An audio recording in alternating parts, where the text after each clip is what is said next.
Bien, bonjour à toutes et à tous. Merci d'être avec nous pour cette troisième table ronde de la matinée.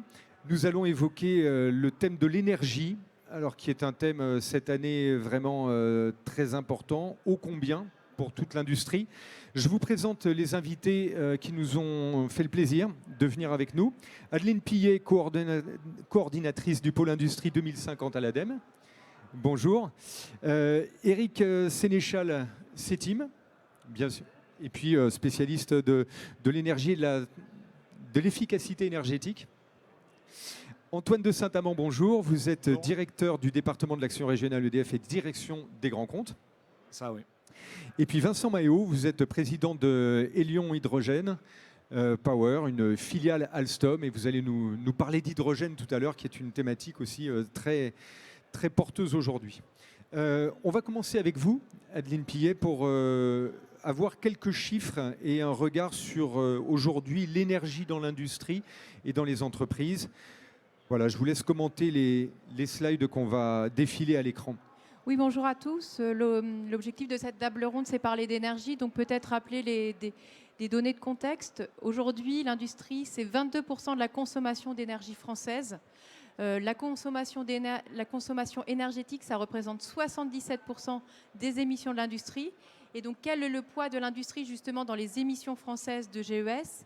L'industrie fait partie des 4 secteurs les plus émetteurs avec l'agriculture, le transport et le bâtiment et est responsable de 18% des émissions françaises.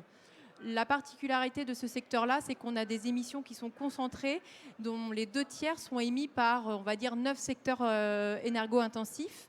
Et autre donnée intéressante, 50 sites émettent la moitié des émissions du secteur de l'industrie. Donc si on passe sur la slide suivante, un petit focus justement sur ces 9 secteurs énergo-intensifs, mais essentiels aujourd'hui pour l'industrie, puisque c'est l'industrie de première transformation.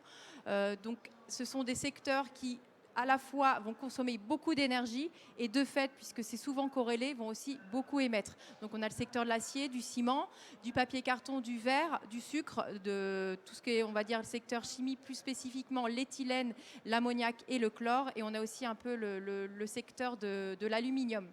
Donc ça représente 64% des émissions de GS et 60% des consommations d'énergie. Donc ce qui est intéressant de savoir, c'est que comme c'est finalement un peu concentré sur certains secteurs, les actions vont pouvoir être aussi ciblées et à cibler en priorité sur ces secteurs-là. Donc sur la slide suivante, quand on parle d'émissions, on parle de quoi? On va dire 2 types d'émissions. On a les émissions liées à l'utilisation d'énergie, donc soit la combustion, soit l'électricité, et les émissions de procédés. Par exemple, dans le secteur du ciment, 2/3 des émissions sont liées à des émissions de procédés liées à la j'ai perdu le mot, la décalcification. Comment? Décarbonatation. Décarbonatation, merci. Décarbonation. Du clinker. Et donc en fait, ce qu'on se rend compte par rapport à ça, c'est que changer de mix énergétique, par exemple par des énergies renouvelables, ne va pas suffire pour décarboner notre secteur industriel. Il y a d'autres leviers de décarbonation qui vont devoir être mis en place. Donc la particularité aussi du secteur de l'industrie, c'est qu'on a des émissions qui sont très concentrées au niveau de certains secteurs industriels, mais on a aussi des émissions qui sont très concentrées au niveau du territoire. On a 3 zones territoriales principales qui émettent le plus de CO2. On a la zone de Dunkerque, la zone de Fos et ce qu'on appelle un peu l'axe Seine qui va du Havre jusqu'à l'Île-de-France. Et donc finalement, cette répartition territoriale, cette spécificité va permettre de développer aussi des nouvelles approches de décarbonation par une approche territoriale pour essayer de créer des synergies à la fois en termes de ressources et d'énergie entre les industries d'une même zone territoriale. Donc là, on a beaucoup de zones industrielles-portuaires. Par exemple, on va mutualiser les infrastructures, on va pouvoir mutualiser les ressources, mutualiser l'énergie. Et donc, c'est une approche aussi intéressante à avoir en tête quand on parle de l'industrie. Autre élément important à avoir en tête, quand même, élément de contexte, aujourd'hui on a des grands objectifs qui nous sont fixés. L'accord de Paris, neutralité carbone en 2050, comment ça se traduit en France? La stratégie nationale bas carbone, qui est notre feuille de route pour la France pour atteindre justement sa neutralité carbone, donne un objectif de moins 81% d'émissions en 2050 par rapport à 2015, avec un objectif intermédiaire de moins 35% en 2030. Donc c'est un objectif relativement ambitieux. Donc on voit que les efforts vont devoir être vraiment accéléré dans les années à venir si on veut atteindre ces objectifs-là. Et ce qui est intéressant aussi à avoir en tête, c'est qu'il faut vraiment anticiper aussi cette décarbonation, puisqu'on est sur des investissements extrêmement capitalistiques quand on parle justement de l'industrie, des industries énergo-intensifs, avec des durées de procédés extrêmement longs, par exemple 40 ans. Donc si on veut que ça décarbone, c'est aujourd'hui qu'il faut penser à la décarbonation. On va peut-être voir les leviers de décarbonation et après on verra sur le plan industriel comment ça se passe. Alors, tout à l'heure, on a parlé de mix énergétique. Justement, ça ne va pas suffire pour décarboner l'industrie. Donc, il y a, on va dire, 4 grands leviers. Il y en a un 5e qui va être aussi... on ne parle pas de levier de décarbonation, on va parler plutôt de vecteur décarbonation. C'est l'évolution de la production et la baisse de la production aussi, qu'il ne faut pas non plus négliger. Et donc, il faut aussi anticiper ces évolutions de production pour regarder justement les tonnes de CO2 qu'il reste à abattre par des leviers technologiques cette fois-ci. Donc là, on a le premier levier, c'est la modification des intrants matières. Par exemple, incorporer des matières recyclées par rapport à des matières vierges. On parle du plastique. Le plastique recyclé à la place de plastique pré-ressourcé, ça permet de faire des gains de CO2 et des gains, les ressources deviennent de plus en plus rares. Ou alors utiliser des ressources à empreinte environnementale réduite, dans le ciment par exemple des argiles calcinées pour diminuer le taux de clinker et donc éviter ces émissions de process. On a aussi l'amélioration de la sobriété et l'efficacité énergétique. Donc la différence entre les deux, la sobriété, par exemple vous éteignez les lumières, on ne produit plus d'énergie. L'efficacité énergétique, vous remplacez vos ampoules par des lampes LED, on abaisse la consommation d'énergie. Et donc, c'est justement essayer de développer des technologies à performance énergétique plus intéressantes. Ou, autre exemple, c'est aussi la récupération de la chaleur fatale. Enfin, un autre levier, c'est la substitution des énergies carbonées par des énergies décarbonées, donc des énergies renouvelables, par exemple de la biomasse, le bois, par du CSR, des combustibles solides de récupération faits à partir de nos déchets, ou alors du solaire thermique. On a aussi l'électrification des procédés, qui est aussi aujourd'hui une question. Tous les process industriels ne peuvent pas être électrifiés. Une partie peuvent l'être. Et comme on a une électricité décarbonée en France, ça peut être aussi un levier intéressant. Et enfin, une fois qu'on a essayé de mettre en place l'ensemble de ces leviers de décarbonation, il y a un dernier qui doit être mis en place vraiment en dernier, c'est le captage et le stockage du carbone dans des formations géologiques imperméables, ce qu'on appelle le CCS. Alors, on va peut-être rester sur cette slide pour continuer le tour de table. En deux, on a l'efficacité énergétique. C'est votre partie, hein, Eric. Parlez-nous de l'efficacité énergétique telle que vous la voyez au CETIM et telle que vous la proposez aux entreprises. Bonjour à tous. Effectivement, en fait, au CETIM, on travaille sur l'ensemble des 4 axes qui sont présentés.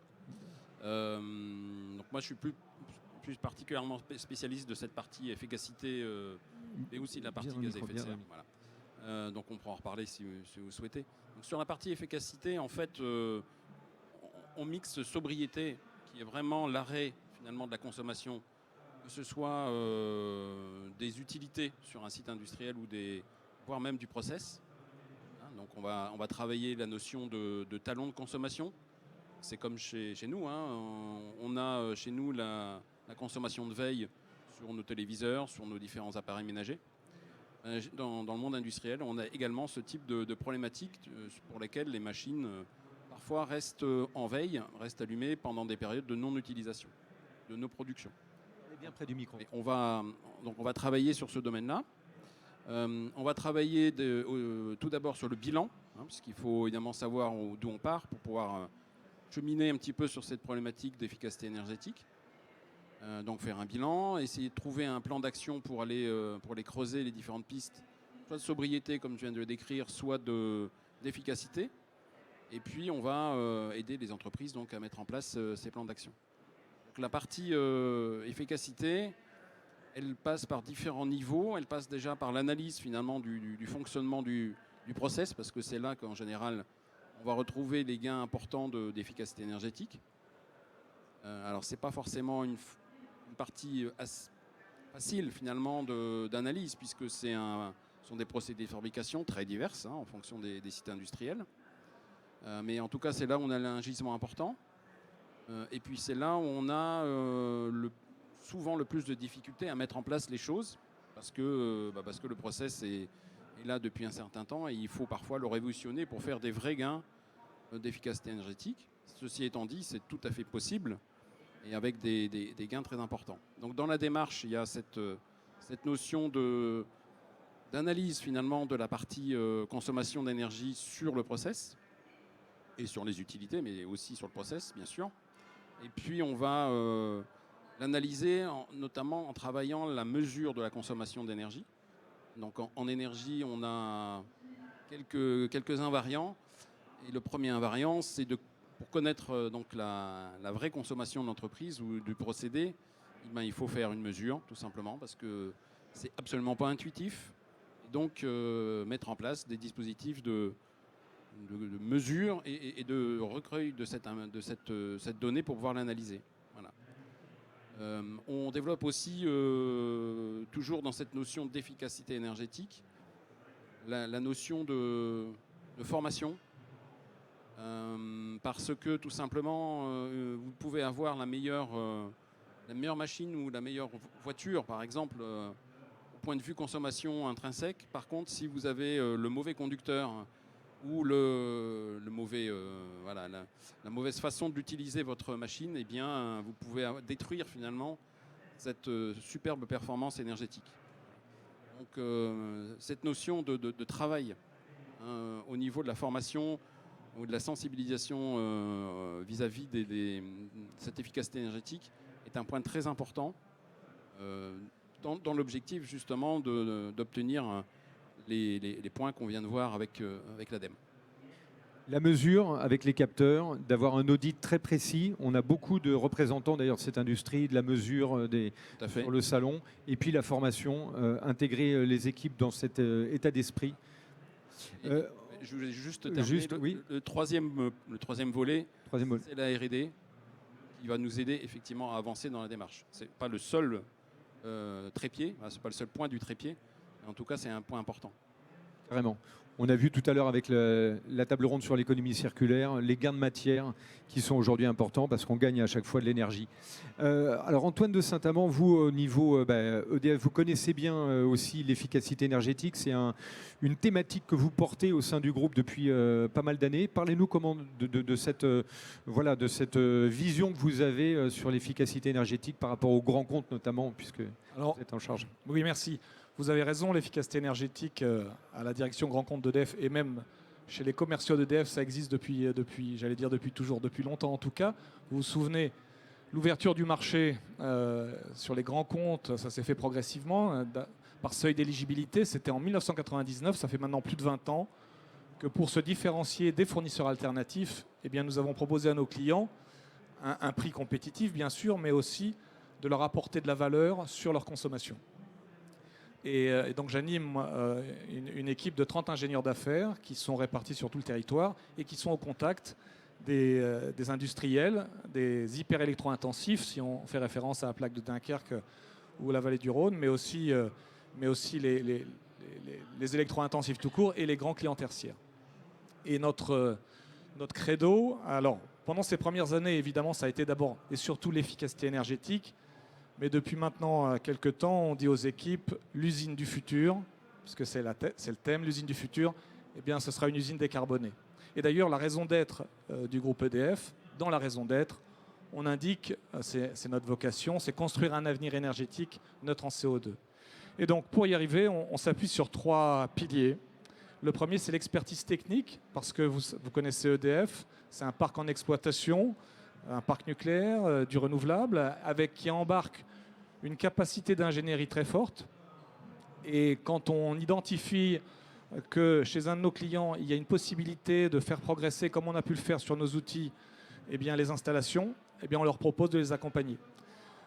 Donc c'est l'expertise technique, le premier point. La R&D, bien sûr, je parle des directions de l'ingénierie, mais il y a la R&D également. Toute l'ingénierie qui est embarquée. J'ai amené ce petit capteur que vous pouvez retrouver sur le stand EDF. Ça s'appelle la motorboard. Et vous voyez le principe, alors, je pose mon micro 2 secondes.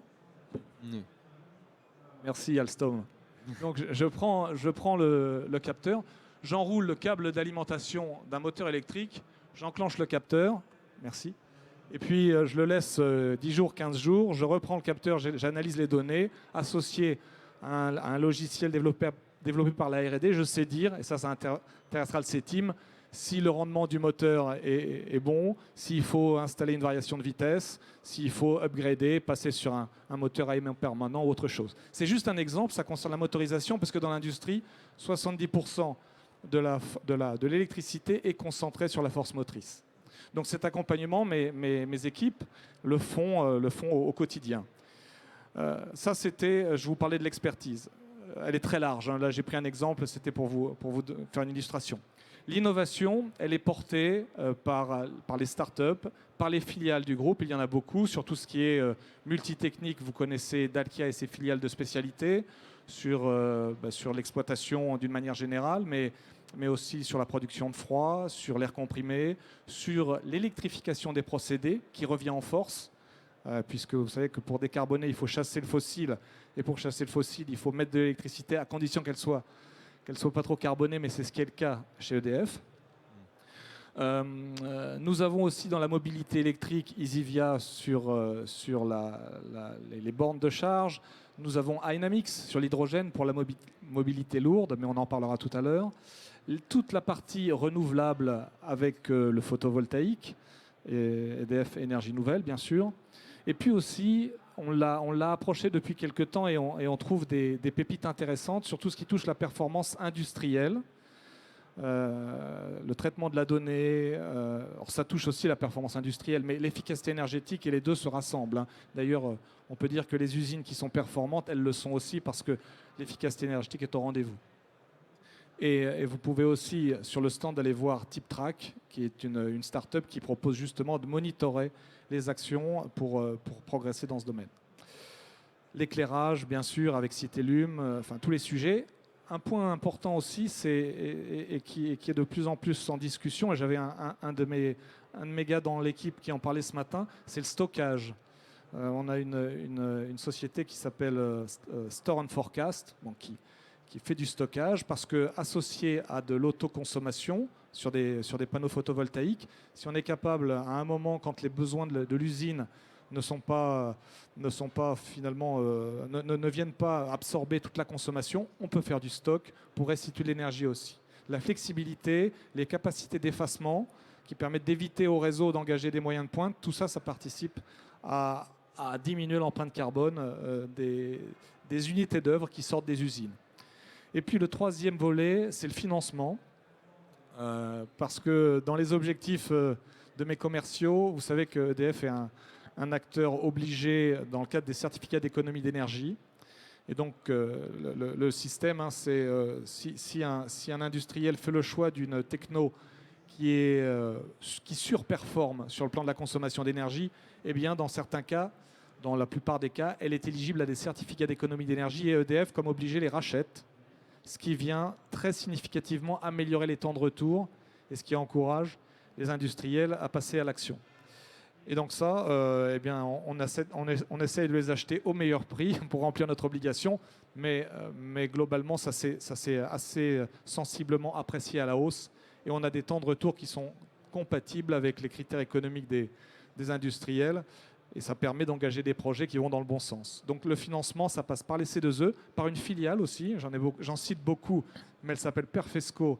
Et elle propose des contrats sur le modèle des ESCO, des Energy Service Companies. C'est-à-dire qu'ils vont vous proposer de vous vendre des économies d'énergie et ils porteront les CAPEX.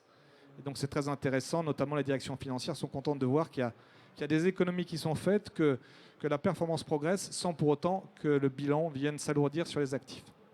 Et le dernier point, c'est tous les dispositifs que l'on surveille de près. Je pense au plan de relance, par exemple, ou aux appels à projets de l'ADEME, d'ailleurs, qui permettent d'engager là des projets conséquents, mais qui sont vertueux pour que l'usine de demain soit décarbonée. Voilà. On voit qu'il y a un bel alignement quand même dans les... Oui. Ça rebondit vraiment à ce que vous disiez tout à l'heure, au niveau des moyens, des perspectives et des axes en fait de travail. On va voir avec vous maintenant, Vincent, l'hydrogène. On va parler de l'hydrogène qui est une énergie qu'on redécouvre et à laquelle on s'intéresse de plus en plus aujourd'hui. Parlez-nous de votre quotidien chez Elion. Merci. Donc effectivement, on a un peu moins de filiales que EDF chez Alstom, hein. Donc je vais vous en parler d'une filiale dont je m'occupe, c'est des piles à combustible hydrogène.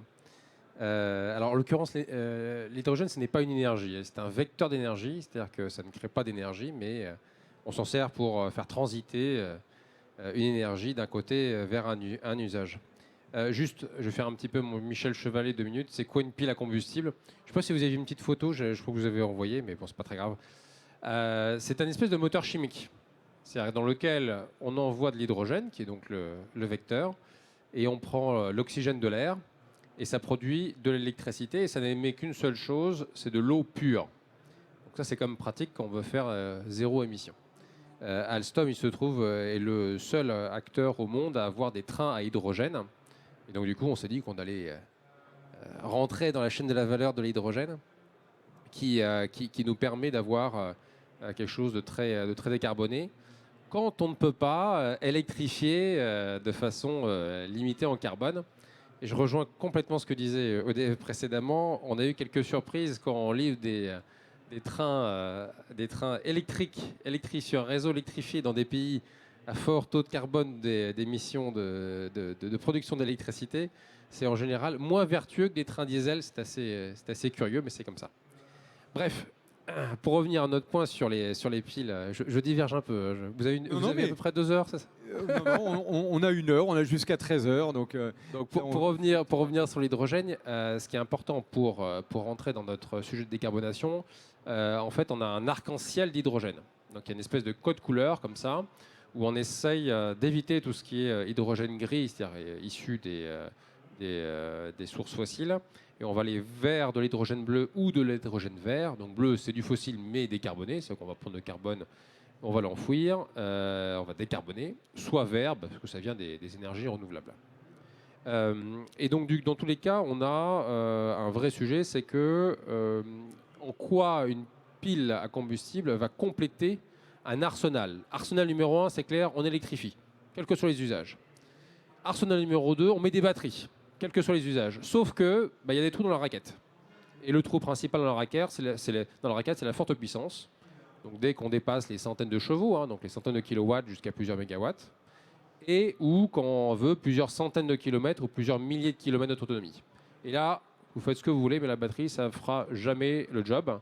Donc vous avez à ce jour une seule solution, c'est la pile à combustible. Donc Alstom a investi dans ex-Areva, donc c'était Elion, pour faire des piles à combustible 100% françaises, donc elles sont fabriquées à Aix-en-Provence, où on est tout intégré pour fabriquer justement ces piles à combustible de forte puissance pour le ferroviaire, mais aussi pour le maritime et surtout ce qui va vous intéresser, vous, pour vos usages, pour vos usines, le stationnaire. Typiquement aujourd'hui, la plupart de nos usines, on a des gensets, des générateurs diesel, quand on a besoin d'avoir un surplus de puissance momentané ou qu'on a besoin d'un backup, typiquement un data center.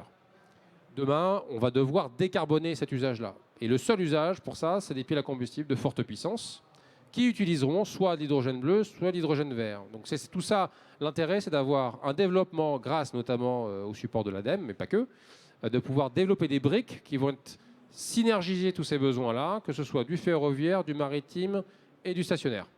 Et donc tout l'enjeu qu'on va avoir, c'est de créer un effet de masse au niveau industriel et d'avoir ce qu'on appelle des gigafactories. Alors c'est un terme un peu pompeux, très Elon Muskien, on va dire.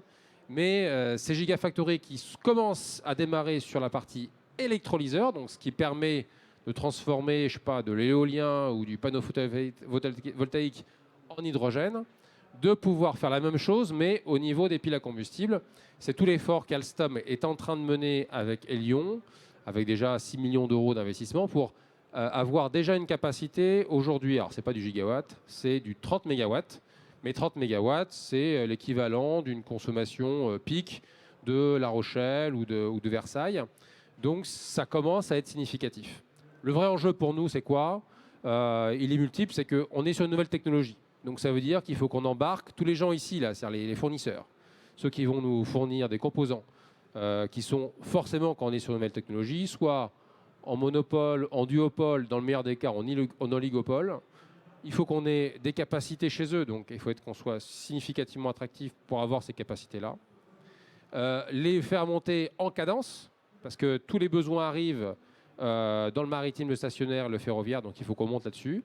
Et derrière, notre problème, c'est que comme c'est innovant, tous les X mois, X années, on a une nouvelle technologie, on améliore, etc. Donc on est constamment en train d'améliorer, on n'est pas stabilisé, contrairement à d'autres technologies qui sont un peu plus matures comme les batteries. On a, on va dire, 10 ans de retard, on va dire, sur la maturité des batteries. Mais ça veut dire que c'est aussi prometteur sur le futur pour les piles à combustible. Alors on le voit en plus, c'est un mode de transmission de l'énergie qui intéresse tous les secteurs. Un vecteur, soyons précis sur les mots. Un vecteur d'énergie qui va intéresser en fait tous les secteurs.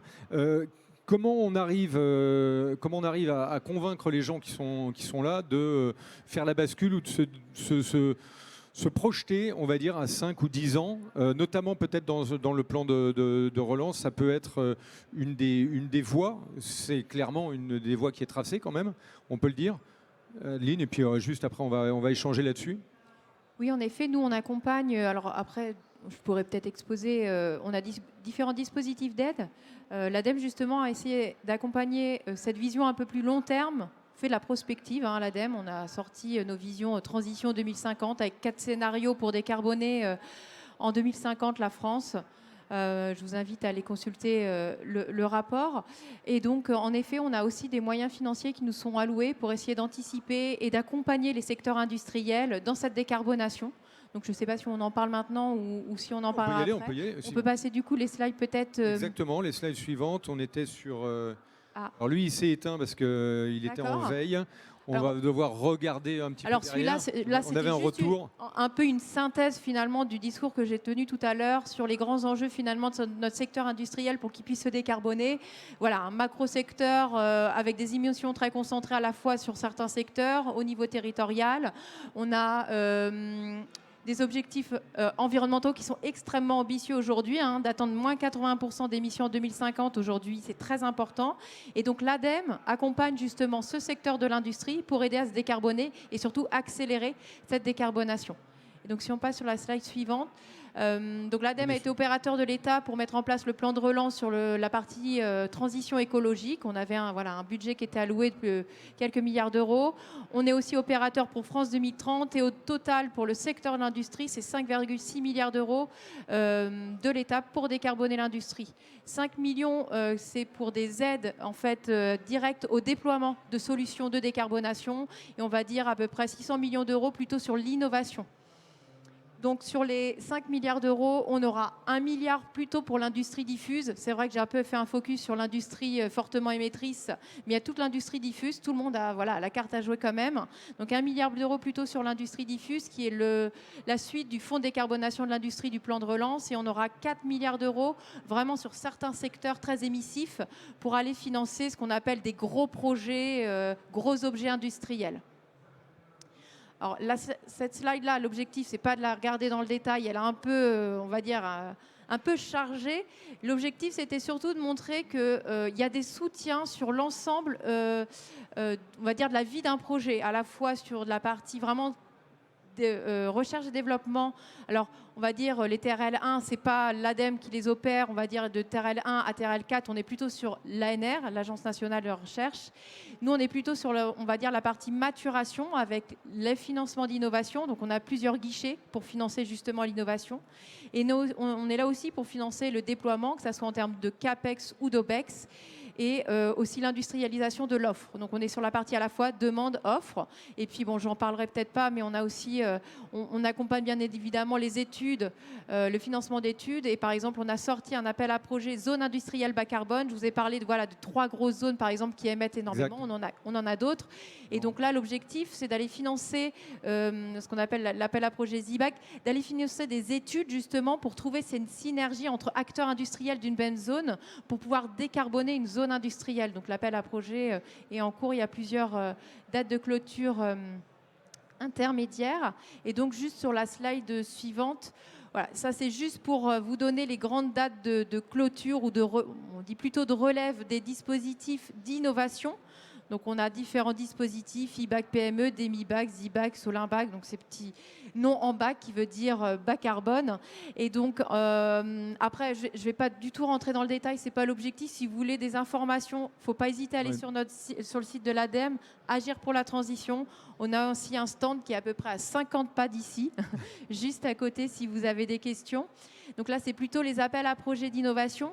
Et juste sur la slide suivante, là, on vient de sortir, parce qu'on est quand même la table ronde pour parler de l'énergie, défis du futur, lié aussi à un contexte géopolitique complexe avec la guerre en Ukraine, le gaz, etc.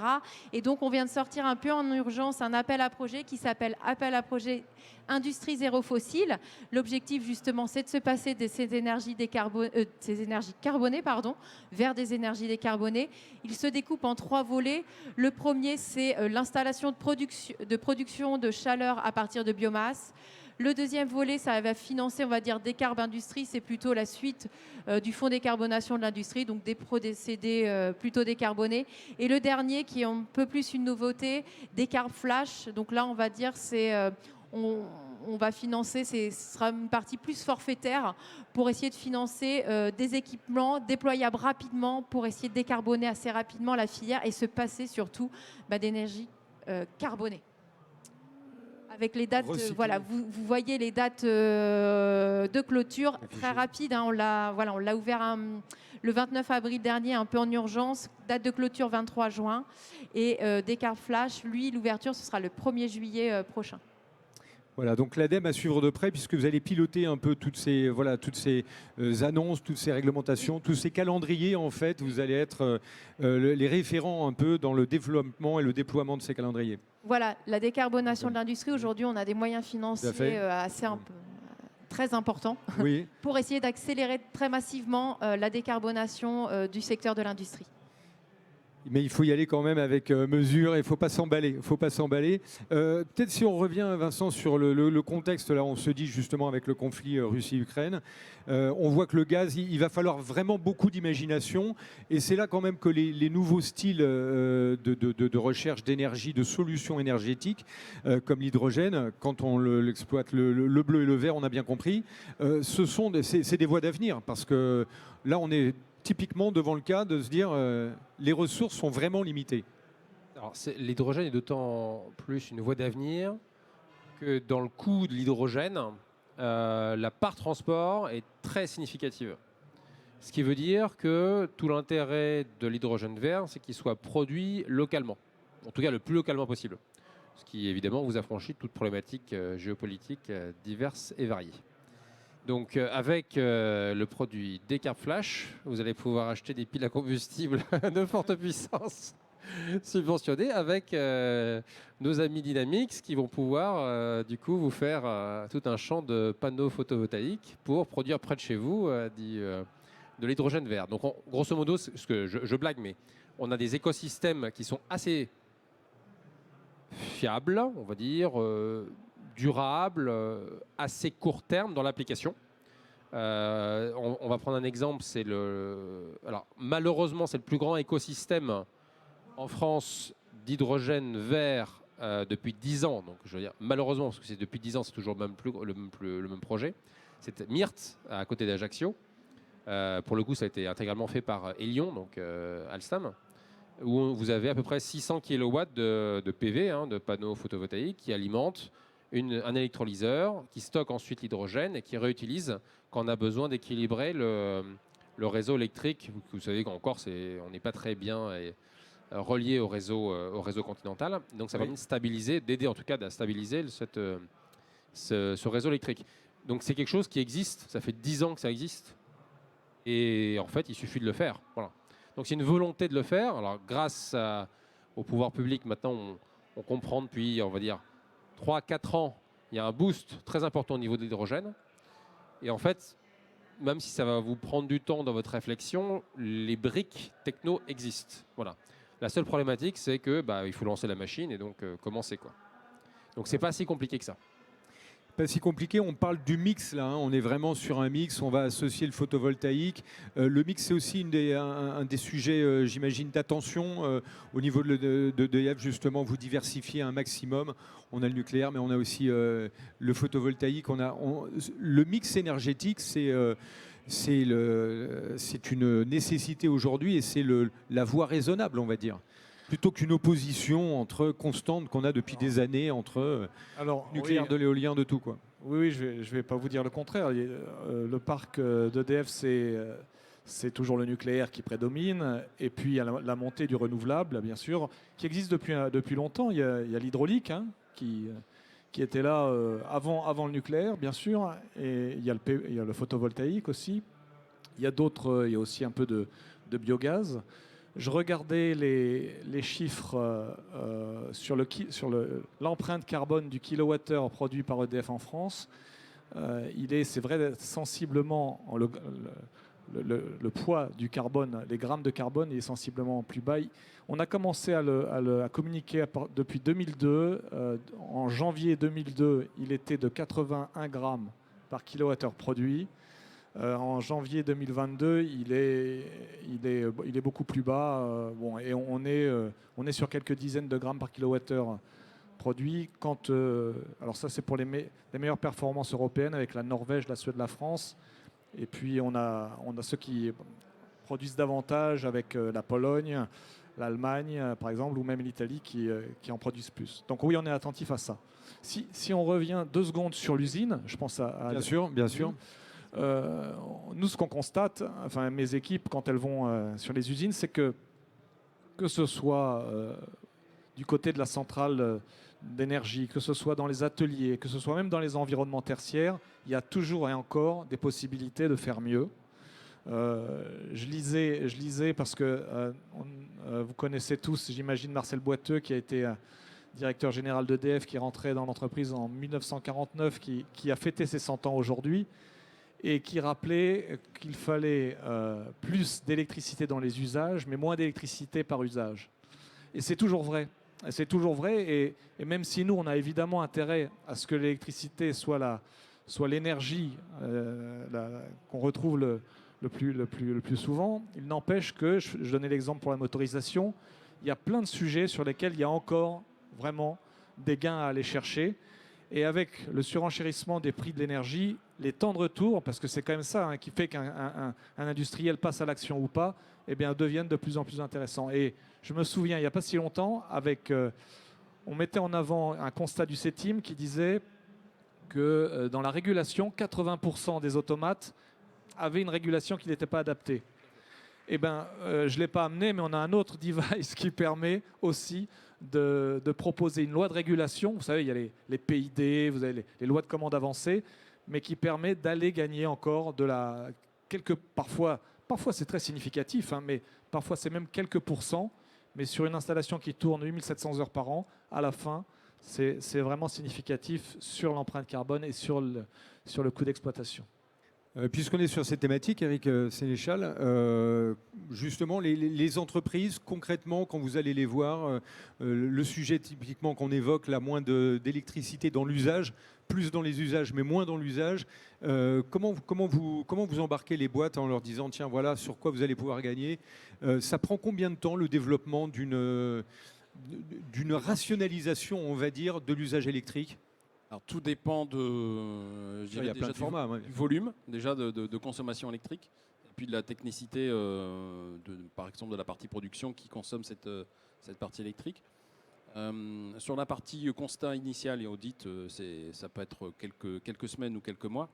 Après, la démarche complète finalement de mise en place d'une stratégie d'efficacité énergétique, ça peut prendre effectivement 6 mois en général pour être développé par étapes, hein, parce que ça se fait par étapes. Complètement. Et justement, dans les étapes, on va avoir cette envie et cette décision prise dans le management, l'installation un petit peu des capteurs de l'audit, de se dire, tiens, on va faire une cartographie de l'usage électrique dans les machines, dans la production, dans les chaînes. Et puis après, on trouve des solutions, on trouve des points d'amélioration. Voilà. C'est comme ça que ça se développe. C'est exactement ça. On a, en tout cas, c'est ce qu'on prône chez nous, une démarche déjà assez rationnelle de de mise en place de cette efficacité énergétique en travaillant d'abord le constat, en travaillant d'abord les économies directes sur la partie énergie, donc du process et des utilités. Et après, on peut commencer à réfléchir à la substitution d'énergie quand c'est possible. Voilà, donc ça, c'est vraiment ce leitmotiv qui nous guide. On parlait tout à l'heure du photovoltaïque. Je me pose une question. Il n'y a pas beaucoup d'entreprises finalement qui installent du photovoltaïque sur les toits, tout ça. Ils ont des grandes surfaces. Il y a toujours des très grandes surfaces. Comment ça se fait que le photovoltaïque ne décolle pas plus dans les entreprises? Peut-être, je sais pas, quelqu'un, on va pouvoir en parler. Ouais. Disons que on incite, on y va. Parce qu'il y a eu 2 étapes dans le photovoltaïque, les 10 premières années. Après, il y a eu une petite baisse, et puis là, ça redémarre. Voilà, il y a eu une incitation il y a quelques années sur cette technologie. Puis un frein direct, un frein brutal. Ça c'est clair. Voilà. Donc les entreprises ont mis du temps finalement à se réapproprier la technologie. Et puis ils ont, comme d'habitude, et c'est tout à fait normal, fait la comparaison entre le coût de production et le coût d'achat de l'électricité. Alors c'est quelque chose qui bouge beaucoup en ce moment. Et j'en parlais pas plus tard que la semaine dernière à mon responsable. Il y a un vrai intérêt depuis 6 mois des entreprises pour la mise en place justement de panneaux photovoltaïques pour 2 raisons. Pour cette notion d'électrification verte, donc la création d'électricité décarbonée, et puis le prix, tout simplement, qui commence à tangenter finalement le prix d'achat avec l'augmentation de la crise énergétique qu'on connaît. Donc ça, c'est très clair. Vous êtes sur le coup aussi? Alors, tout à l'heure, j'ai cité EDF Énergie Nouvelle, qui est notre filiale pour l'autoconsommation. Ça pousse sur les toits. Ça pousse notamment sur les ombrières de parking. On a vu ça. Très bon résultat avec la filiale Casino qui a été. Non, enfin, on en parle, mais non, mais ils ont fait tout leur parking de supermarché. Oui, bien sûr, mais oui, l'expertise dessus. Non, mais si, ça pousse. Alors ça pousse, ça s'étend vite sur les ombrières de parking, sur ce qu'on appelle des fermes au sol, c'est-à-dire les friches industrielles qui ont plus tellement de vocation industrielle, de production, mais sur lesquelles on peut valoriser le foncier. Ça, c'est avec EDF Renouvelable. Et oui, il y a eu une période où c'était très encouragé. Vous y faisiez référence. C'est toujours encouragé, mais ce qui arrive en ce moment, c'est que, encore une fois, on en revient au prix de l'électricité. Eh bien, pour des industriels, au travers de ce qu'on appelle des Power Purchase Agreements, eh bien, ils peuvent couvrir avec de la visibilité une partie de leur autoproduction, autoconsommation, à un prix qui va dépendre du coût du capital investi, mais sur une durée de 10, 20 ans ou plus lointaine, mais qui va leur permettre quand même d'avoir de la visibilité sur le prix, à la différence des marchés de gros qui, depuis maintenant plus d'1 an, ont affiché une volatilité qui était assez incroyable. Donc il y a un intérêt à ce que celui qui consomme de l'énergie s'intéresse aux moyens d'autoproduction qu'il peut mettre en œuvre. Ça, j'ai pas les chiffres exacts du développement du solaire, mais nous on a un plan solaire, comme on a un plan stockage, comme on a un plan mobilité électrique. On a plein de plans, mais parce que ça avance, aucun doute. On évoque le stockage aussi, qui est vraiment un élément crucial. Est-ce qu'il y a des liens, des groupements? On a beaucoup parlé des groupements d'entreprises ou de l'innovation ouverte. Est-ce que sur le stockage, on met beaucoup de moyens, on accélère sur ce sujet qui est clé quand même dans l'énergie aujourd'hui? Oui, alors. Ou est-ce que c'est encore un petit peu trop compartimenté? Là aussi, ça se développe. Je vous disais, je faisais référence au plan stockage. Les performances sur les batteries progressent et participent aussi à l'intérêt de la techno. On le propose en ce moment à des clients pour leur donner la possibilité, un peu à l'instar du réseau, mais d'éviter d'avoir à certains moments des consommations de pointe chez eux. Et puis c'est aussi une manière d'apporter de la résilience sur les installations, parce que quand on a une capacité de stockage, on a aussi une capacité de réponse en cas de problème sur le réseau. Ouais. Sur la partie stockage, juste un petit mot sur l'hydrogène, parce que c'est quand même un sujet. Bah oui, bien Il y sûr. a un intérêt comme évident du vecteur hydrogène de pouvoir stocker notamment les ENR, quand elles sont, je sais pas, produites la nuit ou en pleine journée quand il y a un peu moins de besoin. Donc ça, c'est un vrai intérêt. La problématique qu'on va avoir pour l'instant sur l'hydrogène, c'est pour ça qu'on est au début de l'histoire, c'est que pour l'instant, les usages et les stockages sont plutôt de type gazeux. Le problème de l'hydrogène, c'est qu'évidemment, c'est très peu dense, donc vous avez besoin de réservoirs très gros, très lourds. Donc toute la problématique qu'on va avoir dans la prochaine décennie, c'est de trouver des vecteurs de type hydrogène, mais qui seront liquides. Donc soit vous compressez, donc vous avez du liquide, du LH2, donc de l'hydrogène liquide, soit vous utilisez, alors aujourd'hui il y en a deux qui émergent un petit peu, c'est le méthanol et l'ammoniac, avec des intérêts et ou des problématiques diverses. Certains sont toxiques, d'autres sont plus stables. Et puis on commence à avoir aussi, avec le support de la France, quelques pépites. Donc, je pense que c'est mon voisin qui s'appelle IC Lab qui fait avec Aix-en-Provence une espèce de liquide très stable qui permet de vectoriser l'hydrogène, mais de façon assez stabilisée. Mais effectivement, ça c'est un vrai point pour l'hydrogène, là, si on vraiment fait certains cas d'usage, parce qu'effectivement, en France, on a quand même la chance d'avoir les investissements, on a la chance d'avoir EDF, le parc nucléaire, etc. Donc c'est très bien. Mais il y a quand même dans le monde et dans certains cas d'usage aussi, dans la France dom-tom, donc plus large, des problématiques d'insularité. Donc quand vous êtes sur une île, vous avez quand même concrètement beaucoup de diesel, beaucoup de gensets qui sont assez polluants, soit pour des usages continus, soit pour des usages ponctuels quand on a des pics. Et ça, c'est un vrai problème que l'hydrogène, alors hydrogène gazeux ou divers types d'hydrogène, peut aider à solutionner. Parce qu'aujourd'hui, quand même, sur les histoires de batteries, ça reste comme au volant d'inertie. Bon, voilà. Il y a certains sujets, ça me semble quand même un petit peu plus compliqué, je pense, sur la décennie qui vient, si on arrive à avoir une accélération, une amélioration de la technologie hydrogène. Ça me semble plus logique de viser l'hydrogène plutôt que des batteries qui vont être quand même très, très massives, très lourdes. Ça fera partie de l'éventail de solutions. C'est ça. L'hydrogène peut avoir un vrai intérêt. Hydrogène slash ammoniac, méthanol, ce que vous voulez. Hein. Il faut le voir comme un éventail de solutions. Exactement. C'est vraiment un éventail parce que les batteries, on se rend compte que chaque type d'énergie finalement a son application. L'éolien, l'éolien maritime qui a aussi le vent en poupe. Voilà, il correspond à une proximité, à un usage.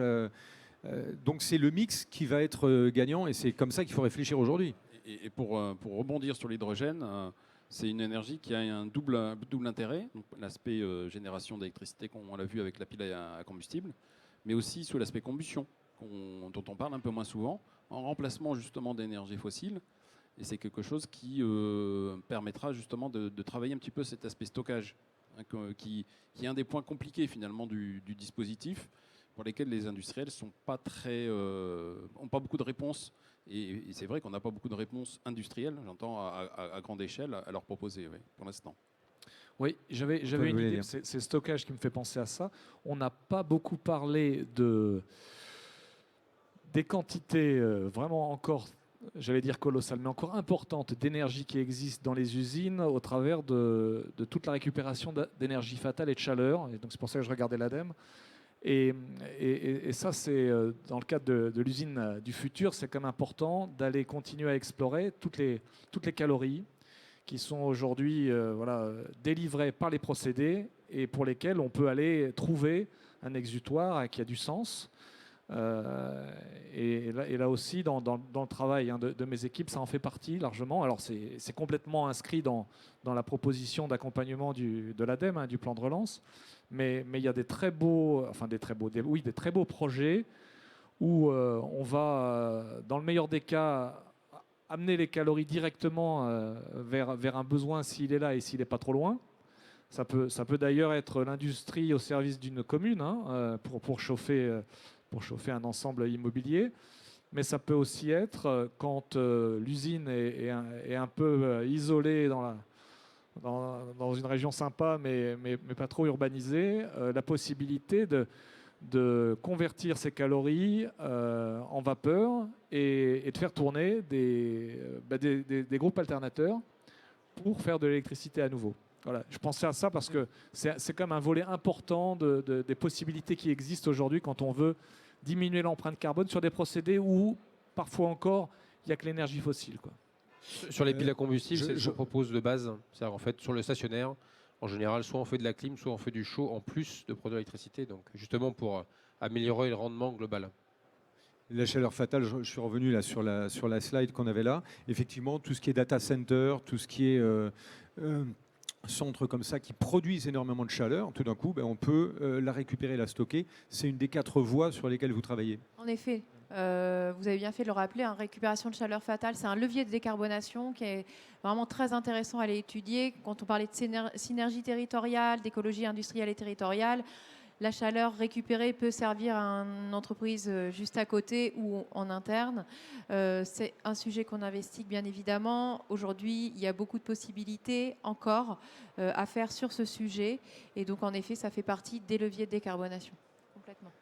Concrètement, Eric, vous au CETIM, quand on parle justement de tous ces procédés qu'on peut mettre en place pour récupérer la chaleur fatale, les technos, ça se développe. Comment on peut pratiquement pour un industriel aujourd'hui qui nous regarde et qui se dit tiens, nous dans cet atelier on produit beaucoup de chaleur, comment ça s'installe un réseau de récupération? Alors il y a beaucoup de technologies qui sont déjà matures. Bien sûr, bien sûr. Il y en a qui sont évidemment encore sous les TRL. C'est nouveau, hein, c'est nouveau ce principe-là. Ça a peut-être 10 ans, non, j'en sais rien. Je dis ça. C'est beaucoup plus ancien, mais disons qu'aujourd'hui, cette idée de se dire tiens, dans un data center, je vais récupérer la chaleur, c'est quand même assez récent. Alors oui, sur les data centers, c'est assez récent, effectivement.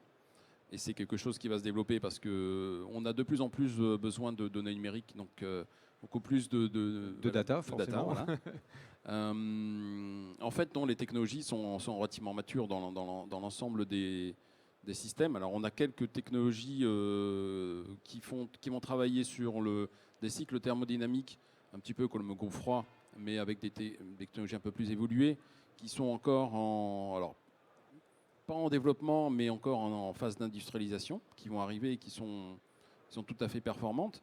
Mais ce qu'il faut savoir, c'est que pour la récupération de chaleur, il y a beaucoup de solutions techniques fiables et viables et qui permettent des gains tout à fait substantiels rapidement. C'est ça qui est important. Ouais. Alors, je vois que le chronomètre tourne, il nous reste 2 minutes. On va se faire un petit tour de table en rappelant peut-être les pistes à suivre pour ceux qui nous ont écoutés et qui nous écoutent et qui nous suivront aussi après sur le replay qui seront sur la chaîne YouTube de Global. On refait un petit tour de table. Adeline, donc au niveau de l'ADEME, bien sûr, on vous retrouve sur le stand. Et puis le plan de relance, les prochaines grandes étapes.